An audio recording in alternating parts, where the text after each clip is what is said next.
he was and the things he said and things like he literally said to me. And I'd write them down and shit, and I wrote the clerks, handed him the script, and it was like, hey man, what do you think? And he read it, he's like, I don't know if I could do this. And I was like, why not? It's fucking you. It's literally you. And he goes, well, right here I say Snoochie Moochies, why would I say that? I'm like, why do you say that?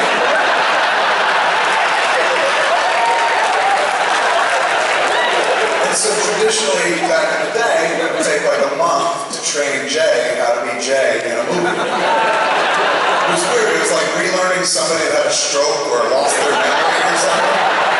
No, you say noinch, you know, shit like that. So we rehearsed like that, like Clerks, I rehearsed with him solo, Mallrats, Chasing Amy, him and I always rehearsed solo. Dogma, same thing, I kept impressing on him. I was like, dude, this is fucking serious. No Snoochie Moochie this time. And fucking, we got a real actor in the movie, like fucking Allan Rickman. So it's no longer just the Ben Affleck show. We gotta be good, man. We gotta fucking pull top notch and shit like that. It was like, because you can't fuck around with these Brits. And he goes, what would fucking happen? I was like, I'll tell you right now, if you fucking like give that Snoochie Moochies nonsense to an Allan Rickman, motherfucker will shut you down right on set, embarrass you in front of everybody, dress you the fuck down, man.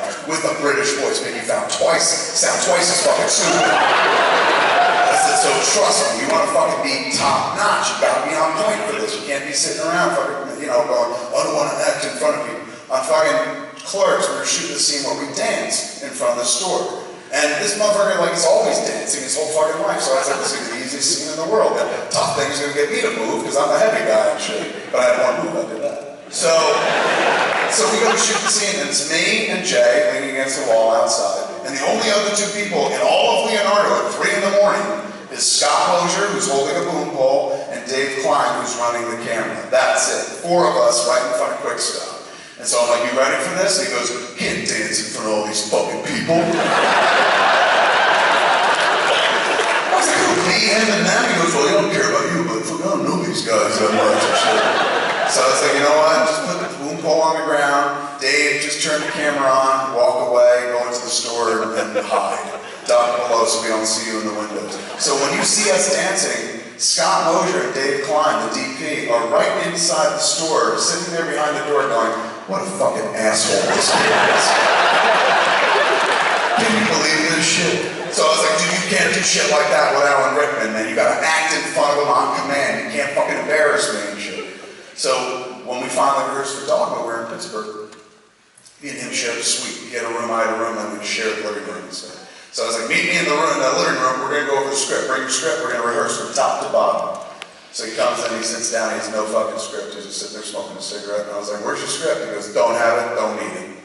I said, seriously? He goes, yeah, try me. I was like, all right. So I went to the script and I read a line that preceded his, Bethany line, and he did his monologue that followed and shit. I was like, look at you, you know your way around the first scene. I was like, let me try another one. I flipped into the script, found a different scene, read his lead in, boom, he had his fucking response as Jay. Did that 3 more times. I was like, holy shit, dude, you memorized all your fucking dialogue. Well done. He goes, I didn't just memorize all my dialogue.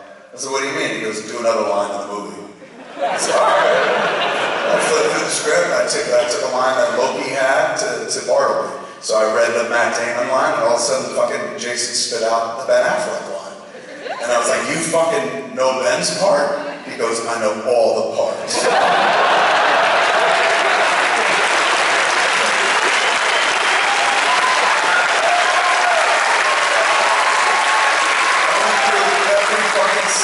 Trying to nail him, man. Even shit where I'm like, I read one line and then tried to trick him to give the response line. He goes, no one says shit. It's a silent Bob nod. Fucking blown away. I was like, you memorized the whole fucking script?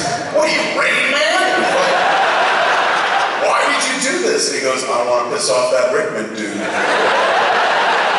So I had this moment that I'll take with me to the grave, I'll never forget. It was a moment on Dogma, I was directing something or I was setting up a shot, and then I turned to go to probably check the snack table or something like that.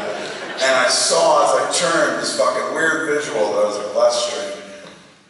Jason Mewes sitting on the church steps, the one in the movie, with Allan Rickman, engaged in deep conversation. Like really fucking hardcore conversation. And I remember thinking, what could they fucking possibly have to say to one another? Like, oh my God. I remember asking years later on, I was like, what were you talking about with Allan Rickman on the church steps? Jason goes, pussy and Star Wars.